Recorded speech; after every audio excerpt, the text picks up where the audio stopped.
आप सभी का स्वागत है आपके अपने चैनल स्टूडेंट्स दुनिया पर।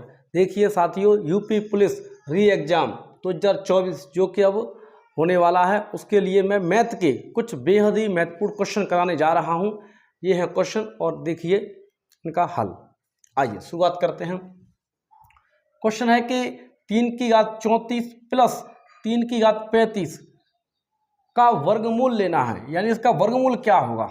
इसका वर्गमूल क्या होगा, इस पूरे का वर्गमूल बताना है। तो मैं आपको बताऊं साथियों, 3 की घात 34 यहाँ भी है और 3 की घात 34 यहाँ भी है, क्योंकि 35 है तो 34 तो उसमें समाहित है, तो इसलिए मैंने इसमें कॉमन लूंगा। कितना? 3 की घात 34 कॉमन लिया। कॉमन का मतलब होता है भाग देना। तो 3 की घात 34 का 3 की घात 34 में भाग दूंगा तो आंसर आएगा यहाँ कितना, 1, इस वाले में। ठीक है, प्लस 3 की घात 34 का भाग जब मैं इसमें दूंगा तो 3 की घात 34 से 3 की घात 34 तो कट गई, लेकिन कितनी बची? 3 की घात 1 बची। और 3 की घात 1 का मतलब होता है 3 एकन 3, यानी कि। तो अब इसको क्या लिखूंगा मैं? 3 की घात 34 गुणा 3 और 1 जोड़ दो, कितना हुआ? 4। अब इसका क्या लेना है मुझे? वर्गमूल लेना है, तो मैं वर्गमूल लगा दूंगा यहाँ। अब आपको पता है साथियों, 3 की घात 34 को मैं क्या लिख सकता हूँ? 3 की घात 17 गुणा 3 की घात 17। आधार समान होता है तो गुणा करने पर घातें जुड़ जाती हैं। तो 3 की घात 17 गुणा 3 की घात 17 लिख लिया, और 4 को लिख सकता हूँ 2 गुणा 2। आपको पता है साथियों, वर्गमूल में जोड़ा बनता है, तो एक जोड़ा तो ये बन गया और एक जोड़ा ये बन गया, तो आंसर आ जाएगा 3 की घात 17 गुणा 2। 2 को चाहे आगे लिख दीजिए, कोई दिक्कत नहीं है, यही इसका आंसर है। तो यानी कि 3 की घात 34 प्लस 3 की घात 35 इस पूरे का वर्गमूल होगा। कितना होगा? 3 की घात 17 गुणा 2। ठीक है साथी, नेक्स्ट क्वेश्चन देखिए।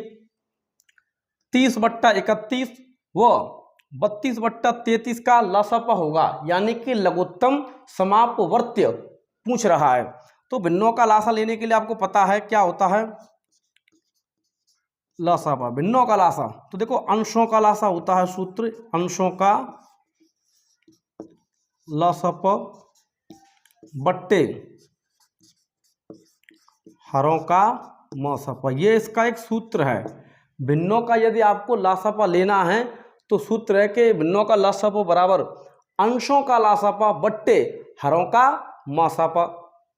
यदि हमें मासा लेना होता तो अंशों का मासापा बट्टे हरों का लासापा, ये है, लेकिन हमें यहाँ लेना है लासापा। तो जो लेना होता है, यानी लासा लेना है, तो हम अंशों का लासा लेंगे और हरों का मासा लेंगे। तो अब देखिए साथियों, यहाँ अंश कितना है? 30 है, और यहाँ हर कितना, यहाँ अंश कितना है? 32 है। तो अंशों का लासा यानी 30 और 32 का लासा। तो देखिए 30 और 32 में आपको फैक्टर करूं तो 30 के फैक्टर होंगे कितने?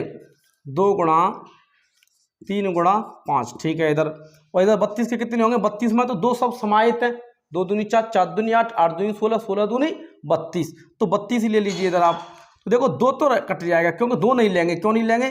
क्योंकि 2 जो है 32 में समाहित है, 2 जो है 32 में समाहित है। तो अब जो आपको इसका लासा लेना है तो क्या लेना है, कैसे लिखेंगे? 3 गुणा 5 गुणा 32, इसके गुणनखंड आ जाएंगे, यानी 30 और 32 का जो लासा आएगा वो आएगा साथियों 3 गुणा 5 गुणा 32।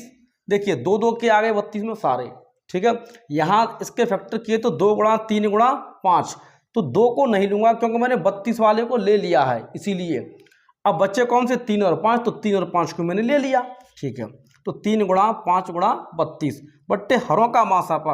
अब देखिए हर कौन कौन सी है? 31 और 33। 31 और 33 में एक भी गुणनखंड नहीं मिल रहा है, तो इसका, लेकिन एक गुणनखंड यानी जो एक होता है सभी संख्याओं का क्या होता है? भाजक होता है, यानी कि एक तो सभी का गुणनखंड होता है, इसलिए एक जो है इसका क्या जाएगा? मासापा। अब इसका गुणा कर दीजिए, देखो 5 15, 15 का गुणा करिए, 15 दूनी 30, हासिल आया 3, और 15 3 45, 45 और 3 48 बट्टा 1 कितना आया? 480, यानी कि 30/31 व 32/33 का जो लासापा होगा वो साथियों 480 होगा। निकाला कैसे? भिन्नों का लासापा बराबर अंशों का लासापा बट्टे हरों का मसापा।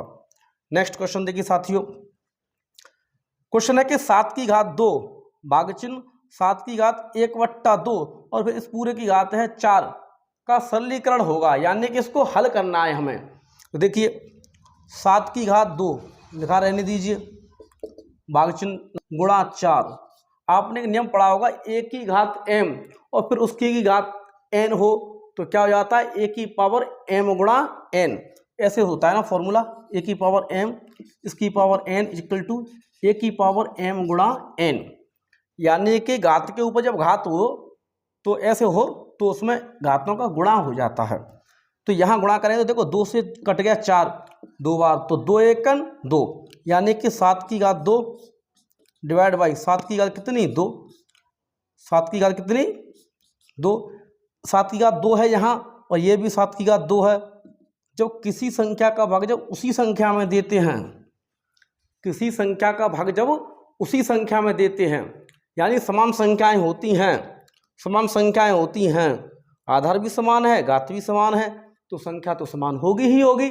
और जब भाग देंगे तो उत्तर कितना आता है, 1 आता है। ठीक है, आगे देखिए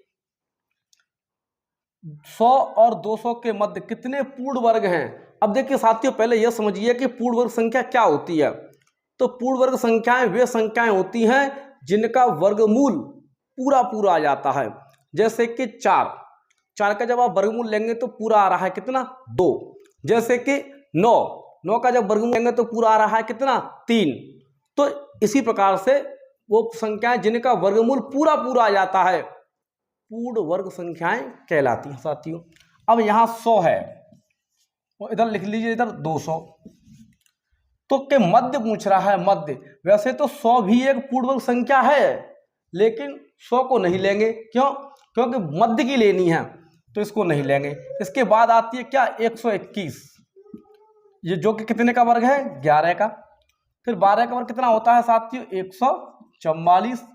फिर 13 का वर्ग कितना होता है साथियों 169। फिर 14 का वर्ग कितना होता है साथियों 196। और फिर 15 का 225 जो उससे आगे निकल जाता है। और हमें लेना है कितना 100 और 200 के मध्य लेना है। तो मध्य में ये संख्याएं हैं, मध्य में ये संख्याएं हैं। तो 1 2 3 4। तो पूछा कितने पूर्ण वर्ग हैं, तो कितने पूर्ण वर्ग हैं, केवल 4 हैं। कितने हैं साथियों 4 हैं। कौन कौन से पूछ ले तो 121 144 169 और 196। ठीक है साथियों, आगे देखिए